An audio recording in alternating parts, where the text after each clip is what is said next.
بسم الله الرحمن الرحيم. السلام عليكم ورحمة الله وبركاته.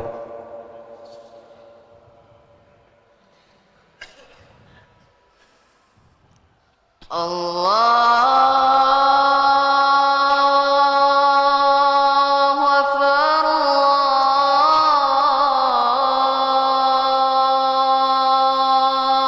الله أكبر الله أكبر. الله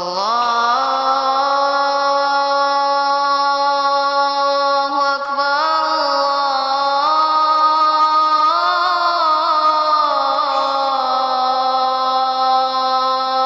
الله أكبر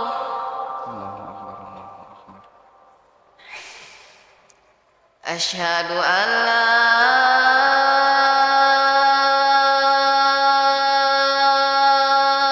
إله إلا الله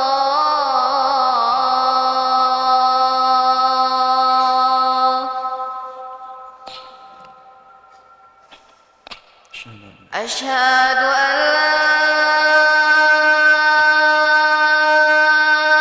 إله إلا الله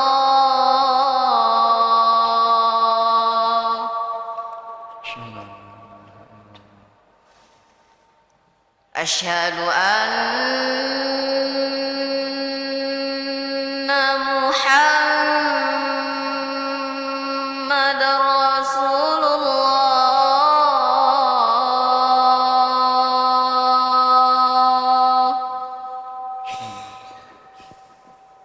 أشهد أن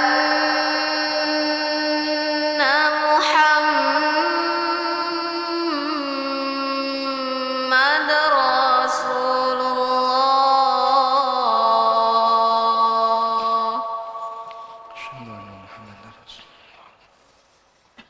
حي على الصلاة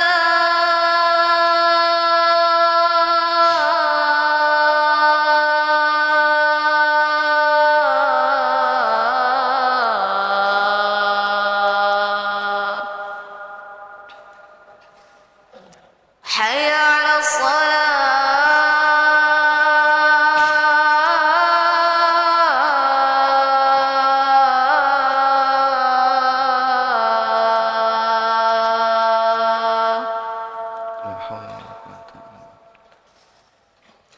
حي على الفلاح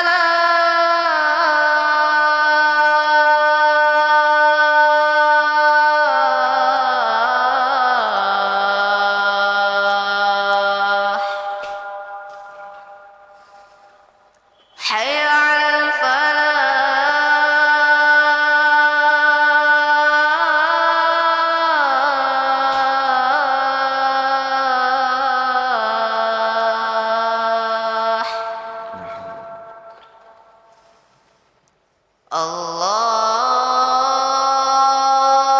الله أكبر الله أكبر لا إله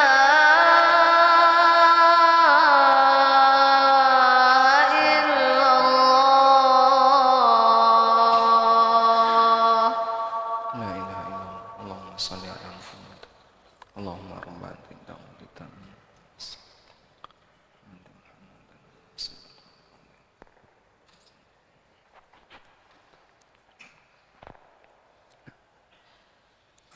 إن الحمد لله نحمده ونستعينه ونستغفره ونعوذ من شرور أنفسنا وسيئات أعمالنا. من يهده الله فلا مضل له ومن يضلل فلا هادي له. وأشهد أن لا إله إلا الله وحده لا شريك له وأشهد أن محمدا عبده ورسوله. يا أيها الذين آمنوا اتقوا الله حق تقاته ولا تموتن إلا وأنتم مسلمون. يا أيها الناس اتقوا ربكم الذي خلقكم من نفس واحدة وخلق منها زوجها وبث منهما رجالا كثيرا ونساء واتقوا الله الذي تساءلون به والأرحام إن الله كان عليكم رقيبا يا أيها الذين آمنوا اتقوا الله وقولوا قولا سديدا يصلح لكم أعمالكم ويغفر لكم ذنوبكم ومن يطع الله ورسوله فقد فاز فوزا عظيما أما بعد فإن أصدق الحديث كتاب الله وخير الهدى هدى نبينا محمد صلى الله عليه وسلم وشر الأمور محدثاتها فإن كل محدثات في الدين بدعة وكل بدعة ضلالة وكل ضلالة في النار وأصلي وأسلم على نبينا محمد وعلى آله وصحبه أجمعين. Hadirin jamaah Jumat dimuliakan Allah Subhanahu wa taala. Allah Subhanahu wa taala mengajarkan kepada kita untuk menjadi mukmin yang berkarakter. Bentuk mukmin yang berkarakter, Allah Subhanahu wa taala mengajarkan agar kita menyatakan diri kita sebagai orang mukmin dan berlepas diri dari segala praktek perbuatan yang dilakukan oleh orang-orang musyrikin. Allah Subhanahu wa taala berfirman, "Wa umirtu an akuna minal mu'minin wa an aqim wajhaka lid-din hanifa wa la takum minal musyrikin." Dan aku diperintahkan untuk menjadi bagian dari orang mukmin dan agar aku menghadapkan wajahku kepada Zat yang telah menciptakanku, menghadapkan wajahku untuk agama yang lurus, wala takunanna minal musyrikin, dan jangan sampai kau menjadi bagian dari orang-orang musyrik. Dalam tafsir Al-Ghazi disebutkan, hadhil ayatu aslun azimun fil amri bitashabbuhi bil mu'minin wan nahyi 'anit tashabbuhi bil musyrikin. Ayat ini merupakan prinsip yang menjadi dasar, larangan untuk meniru kebiasaan orang mukmin dan perintah untuk meniru kebiasaan orang mukmin dan larangan untuk meniru kebiasaan orang-orang musyrikin. Jamaah dimuliakan Allah Subhanahu wa taala, dalam berbagai macam kegiatan yang dilakukan oleh orang mukmin dan orang musyrik ada banyak sekali perbedaan. Salah satu di antara perbedaan itu adalah perbedaan berkaitan dalam masalah perayaan. Pada waktu Nabi SAW datang ke kota Madinah, penduduk Madinah sebelumnya tidak memiliki ajaran agama, sehingga aktivitas yang mereka lakukan meniru kebiasaan orang-orang Persia. Salah satunya adalah dalam berhari raya. Mereka merayakan dua hari raya yang dimiliki oleh orang-orang Persia, yaitu hari raya Nairuz dan Mihrajan. Dalam kegiatan yang dilakukan oleh penduduk Madinah, sama sekali tidak ada ritual keagamaan, sama sekali tidak ada unsur keyakinan. Mereka hanya bermain, mereka hanya bersenang-senang, memberikan makanan tanpa ada aktivitas ibadah apapun. Pada waktu Nabi SAW datang, Rasulullah SAW mengingatkan akan pelanggaran semacam ini dan beliau mengatakan, "Qadimtu alaikum wa fikum yaumani tal'abuna fihima." Aku datang kepada kalian, sementara di tengah kalian ada dua hari raya yang kalian jadikan sebagai hari untuk bermain. Anda bisa perhatikan, Rasulullah SAW menyebut bahwa yang dilakukan oleh penduduk Madinah ketika itu hanya bermain-main. Wa qad abdalakumullah khairan minhuma, dan Allah telah memberikan ganti kepada kalian dengan dua hari raya yang lebih baik dibandingkan hal itu, yaitu Idul Fitri dan Idul Adha. Dalam praktek yang dilakukan oleh penduduk Madinah, sekali lagi, sama sekali tidak ada ritual dan keyakinan apapun saat mereka merayakan Nairuz dan Mihrajan. Mereka hanya bermain, mereka hanya bergurau, mereka hanya bersenang-senang, memberikan banyak makanan kepada keluarga, tanpa ada kegiatan yang sifatnya diiringi dengan ideologi. Namun dilarang oleh Rasulullah SAW, sebab dua perayaan ini datang dari orang yang beragama Majusi. Dan Nabi SAW menegaskan bahwa Allah telah memberikan hari raya yang terbaik untuk kaum muslimin, yaitu Idul Fitri dan Idul Adha. Dan kita diajarkan untuk qanaah. Bentuk qanaah adalah menerima apa yang diberikan oleh Allah. Jika dalam urusan dunia kita diajarkan untuk qanaah, maka dalam urusan beragama kita juga diajarkan untuk qanaah. Dalam arti ketika Allah Ta'ala telah memberikan kita aturan agama yang lengkap, maka janganlah kita mengambil aturan agama dari yang lain. Lengkapnya ajaran itu sebenarnya sudah cukup bagi kita untuk kemudian menjalankan apa yang kemudian disyariatkan oleh Allah Subhanahu wa taala. Allah Subhanahu wa taala menegaskan di surat Al-Maidah, "Al-yauma akmaltu lakum dinakum wa atmamtu 'alaikum ni'mati wa raditu lakumul Islam madina." Pada hari telah aku sempurnakan agamaku untuk kalian. Wa atmamtu 'alaikum ni'mati, dan aku sempurnakan nikmatku untuk kalian. Wa raditu lakumul Islam madina, dan aku ridha Islam sebagai agama kalian. Ketika Allah Ta'ala telah menegaskan bahwa agama ini adalah agama yang sempurna, maka ini bagian dari anugerah dan nikmat yang besar bagi kita. Selanjutnya, mari kita menjadi hamba yang qanaah dengan hanya mengambil agama yang sempurna ini dan tidak mencari sumber dari agama yang lain. Selain daripada itu, jamaah belakang Allah Subhanahu wa taala, dalam praktek yang dilakukan oleh sebagian kaum muslimin ketika mereka turut merayakan hari raya yang dimiliki oleh non-muslim, maka hakikatnya dia telah melanggar beberapa sabda Nabi SAW. Di antaranya adalah hadis Nabi SAW yang sangat terkenal, hadis riwayat Abu Dawud, di mana beliau SAW pernah bersabda, "Man tashabbaha biqaumin fahuwa minhum." Barang siapa yang meniru kebiasaan satu kaum tertentu, maka berarti dia bagian dari kaum itu. Ibnu Qayyim rahimahullahu ta'ala mengatakan, "Wala yajuzu lil muslimin huduru a'yadil musyrikin bittifaqi ahli ilmi alladhina hum ahluhu wa qad sarraha bihil fuqaha min atba'il madhahibil arba'ah fi kutubihim." Kata Ibnu Qayyim, bagian dari bentuk meniru orang musyrik yang paling tinggi bentuknya adalah tasyabbuh dalam bentuk mengikuti perayaan yang mereka rayakan. Lalu beliau mengatakan, dan tidak boleh bagi kaum muslimin untuk menghadiri acara hari raya yang dilakukan oleh kaum musyrikin dengan sepakat para ulama. Bahkan telah ditegaskan oleh para ulama dari 4 madhab sebagaimana yang tertulis dalam literatur mereka.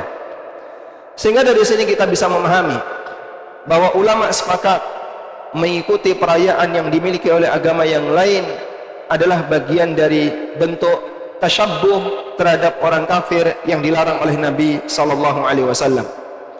Umar bin Khattab radhiyallahu anhu juga pernah menyampaikan sebuah pesan yang diriwayatkan oleh Al-Baihaqi dengan sanad yang sahih. Beliau pernah mengatakan, "La tadkhulu 'alal musyrikina fi kanaisihim yawma 'idihim fa inna as-sakhtata tanzilu 'alaihim." Janganlah kalian bergabung bersama orang-orang musyrik di tempat-tempat ibadah mereka pada saat mereka sedang merayakan hari rayanya, karena sesungguhnya murka Allah Subhanahu wa taala sedang turun di tempat itu. Sehingga ketika kita ada di tengah mereka, bisa jadi kita juga turut kecipratan murka yang sedang diturunkan oleh Allah Ta'ala ketika ada orang yang sedang mempraktikkan kesyirikan. Jamaah dimulakan Allah Subhanahu wa Ta'ala, bentuk tasyabbuh dan meniru kebiasaan orang musyrikin hukumnya bertingkat. Ada yang sifatnya sebuah perbuatan dosa, dan ada yang sampai pada tingkatan sebuah kekufuran, tergantung dari tingkatan tasyabbuh yang dilakukan oleh orang muslim. Apabila bentuk tasyabbuh itu sifatnya 100%, sampai pada perbuatan menyembah kepada selain Allah, sampai pada perbuatan memberikan sesajian kepada selain Allah, ikut dilaksanakan oleh kaum muslimin, diikuti oleh sebagian kaum muslimin, maka bentuk tasyabbuh semacam ini bisa menyebabkan pelakunya keluar dari Islam. Sebagaimana yang pernah dikatakan oleh seorang sahabat yang mulia, Abdullah bin Amr bin As radhiyallahu anhu, beliau pernah mengatakan, "Man bana bi biladil musyrikin wa sana'a nirazahum wa mihrajanatahum wa tashabbaha bihim hatta yamut khasira fi yaumil qiyamah. Barang siapa yang dia tinggal di negeri musyrik, kemudian dia melakukan aktivitas perayaan yang dilakukan oleh orang-orang musyrik, mereka mengikuti hari raya Nairuz dan Mihrajan yang diselenggarakan oleh orang musyrik, dan meniru seluruh yang dilakukan oleh orang musyrik sampai dia mati, maka besok di hari kiamat dia akan rugi selamanya. Karena orang ini ketika dia meniru keseluruhan, maka berarti dia telah dianggap pindah agama. Yang kedua, ada bentuk tasyabbuh yang tidak sampai pada derajat kekufuran. Itulah bentuk tasyabbuh yang apabila dilakukan sifatnya hanya sebatas perbuatan dosa. Dan Nabi SAW telah memberikan peringatan akan hal ini. Man tasyabbaha biqaumin fahuwa minhum. Barang siapa yang meniru kebiasaan satu kaum tertentu, maka dia bagian dari kaum itu. Allah Subhanahu wa ta'ala memberikan peringatan kepada kita di surat Al-Fatihah.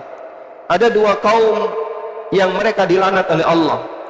Yang pertama adalah al-maghdub alaihim, dan yang kedua adalah ad-dhalin. Siapakah al-maghdub alaihim?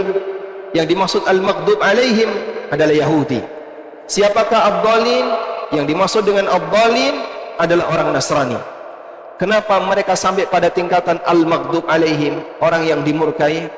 Karena pelanggaran yang mereka lakukan. Maka jika kaum muslimin meniru pelanggaran yang dilakukan oleh al-maghdub alaihim, berarti sama halnya dia mendekati laknat Allah yang telah diberikan oleh Allah pada kaum Yahudi. Sebagaimana ketika kaum muslimin mendekati pelanggaran yang dilakukan oleh orang Nasrani, berarti dia juga mendekati laknat Allah yang telah diberikan kepada umat Nasrani. Karena itu kita diajarkan untuk minta hidayah kepada Allah. Ihdinas siratal mustaqim siratal ladzina an'amta alaihim.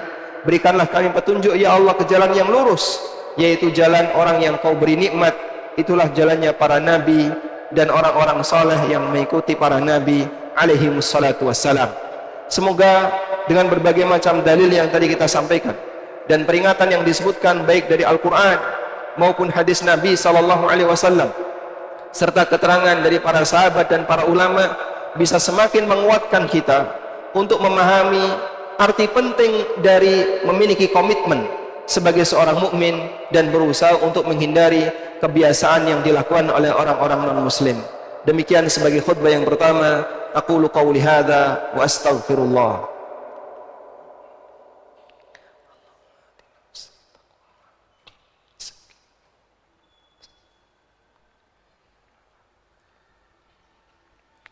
Alhamdulillah wa kafa, wassalatu wassalamu ala rasulil mustafa wa ala alihi wa sahbihi wa mawala. Wa ashhadu an la ilaha illallah wahdahu la syarika lah, wa ashhadu anna muhammadan abduhu wa rasuluh. Ya ayyuhalladzina amanu taqullaha haqqa tuqatih wa la tamutunna illa wa antum muslimun. Hadirin jamaah Jumat dimuliakan Allah Subhanahu wa taala. Allah Subhanahu wa taala telah memberikan kita hidayah. Hidayah itu bentuknya adalah Allah jadikan kita sebagai hamba muslim sejak lahir. Maka bersyukurlah bagi Anda yang dilahirkan dari keluarga muslim, sehingga tidak tersentuh dengan aneka perbuatan kesyirikan atau perbuatan kekufuran atau yang lainnya. Bagian dari bentuk mensyukuri hidayah ini adalah kita berusaha untuk menjaganya dan tidak melakukan perbuatan yang bisa merusak agama kita. Karena itu kita diajarkan untuk selalu mendekat kepada aktivitas yang dilakukan oleh kaum muslimin dengan cara belajar ilmu agama dan berusaha untuk mengamalkannya sesuai dengan apa yang diajarkan oleh Nabi SAW. Selanjutnya jamaah dimulakan Allah, dalam berinteraksi dengan non-muslim, Al-Quran telah memberikan panduan. Tepatnya adalah dengan keberadaan surat Al-Kafirun. Allah Subhanahu wa ta'ala menyampaikan kepada nabinya, Qul ya ayyuhal kafirun la a'budu ma ta'budun, sampai akhir surat lakum dinukum waliyadin. Berkaitan dengan surat ini yang insyaallah kita semuanya sudah menghafalnya, para ulama menyebut surat ini sebagai surat Al-Ikhlas yang kedua. Karena ada dua surat Al-Ikhlas. Al-Ikhlas yang pertama adalah surat Qul Huwallahu Ahad, yang sering mereka sebut dengan istilah ikhlasun niyah wal ilmi. Surat Al-Ikhlas yang mengajarkan prinsip ideologi untuk mengesahkan Allah. Dan yang kedua adalah surat Al-Ikhlas Qul ya ayyuhal kafirun, yang disebut dengan ikhlasul amal wal muamalah, ikhlas yang bentuknya mengajarkan bagaimana interaksi yang benar dengan selain yang beragama Islam. Dulu Nabi SAW berinteraksi dengan Yahudi, berinteraksi dengan orang musyrikin, berinteraksi dengan orang Nasrani dan yang lainnya. Dan sebagian di antara orang musyrikin menawarkan kepada Nabi SAW, Muhammad, daripada kita berantem terus, bagaimana kalau kita gantian dalam beragama? 1 tahun kami mengikuti ajaran agamamu, sehingga seluruh orang musyrikin ikut sebagaimana pengikutmu. Lalu 1 tahun berikutnya kita gantian, kamu dan pengikutmu harus mengikuti ajaran agama kami. Ketika mendapatkan penawaran semacam ini, dijawab oleh Allah Subhanahu wa taala, Qul ya ayyuhal kafirun la a'budu ma ta'budun. Katakan, wahai orang-orang kafir, aku tidak akan beribadah kepada apa yang kalian sembah. Wala antum a'biduna ma'abud, dan selamanya kalian tidak akan menyembah apa yang aku sembah. Sampai akhir surat, lakum dinukum waliyadin, bagi kalian agama kalian dan bagiku agamaku. Sehingga dalam posisi ini, untuk urusan agama, dalam urusan agama, maka kita diajarkan masing-masing punya agama sendiri-sendiri dan jangan dicampur aduk. Sehingga muslim jalankan agamanya, non muslim jalankan agamanya. Mereka tidak saling mengganggu dalam posisi ini. Itulah makna toleransi yang benar yang diajarkan dalam Islam. Bukan kemudian mencampurkan antara penganut Islam dengan penganut ajaran yang lain. Karena bentuk mencampurkan agama tidak diridhai oleh seluruh agama. Sehingga orang Yahudi mereka tidak mau mengikuti Islam, sebagaimana orang Muslim tidak mau mengikuti Yahudi. Sebagaimana pula yang dilakukan oleh orang Nasrani. Karena itu dalam masalah mencampurkan agama, hal semacam ini bertolak belakang dengan prinsip agama. Ada pluralitas dan ada pluralisme. Kalau sebatas pluralitas, itulah realita yang kita hadapi. Lingkungan kita mungkin ada orang yang beragama lain dengan kita, dan prinsipnya jangan saling mengganggu. Tapi kalau sampai mencampurkan antara satu ajaran agama dengan ajaran yang lain, dan itu adalah prinsip pluralisme, ini tidak disetujui oleh Al-Quran. Karena Allah Subhanahu wa ta'ala tegaskan, lakum dinukum waliyadin. Dan berbagai macam kegiatan perayaan yang dilakukan oleh non-muslim, baik hari raya yang bentuknya hari raya kelahiran di agama mereka, termasuk salah satunya adalah hari raya tahun baru yang sebentar lagi akan ada di tengah kita. Maka kaum muslimin dalam bersikap adalah mereka tidak ikut-ikutan dalam perayaan, meskipun kejadian itu dialami tanpa harus ada gesekan sosial di tengah masyarakat. Kita mohon kepada Allah Subhanahu wa ta'ala, semoga Allah jadikan kita sebagai orang mukmin yang memiliki prinsip untuk selalu berpegang dengan prinsip iman dan prinsip kita sebagai muslim, dan tidak ikut-ikutan dengan ajaran yang dimiliki oleh agama yang lain. Allahumma salli ala Muhammad wa ala ali Muhammad kama sallaita ala Ibrahim wa ala ali Ibrahim innaka Hamidum Majid. Allahumma ighfir lil mu'minina wal mu'minat wal muslimina wal muslimat al ahya'i minhum wal amwat innaka sami'un qaribun mujibu da'awat ya qadiyal hajat. Allahumma inna nas'alukal huda wat-tuqa wal-afafa wal-ghina. Allahumma inna nas'alukal huda wat-tuqa wal-afafa wal-ghina. Allahumma ansuril ikhwanana al-mujahidin fi kulli makan. Allahumma ansuril mustad'afina fi Palestin. Allahumma 'alaika bil yahud. Allahumma shdud wat'aka 'alal yahud. Rabbana atina fid dunya hasanah wa fil akhirati hasanah wa qina adzaban nar. Wa sallallahu ala nabiyyina Muhammadin wa ala alihi wa sahbihi wa sallam. Wa akhiru da'wana alhamdulillahi rabbil alamin. Wa qumu ila salatikum.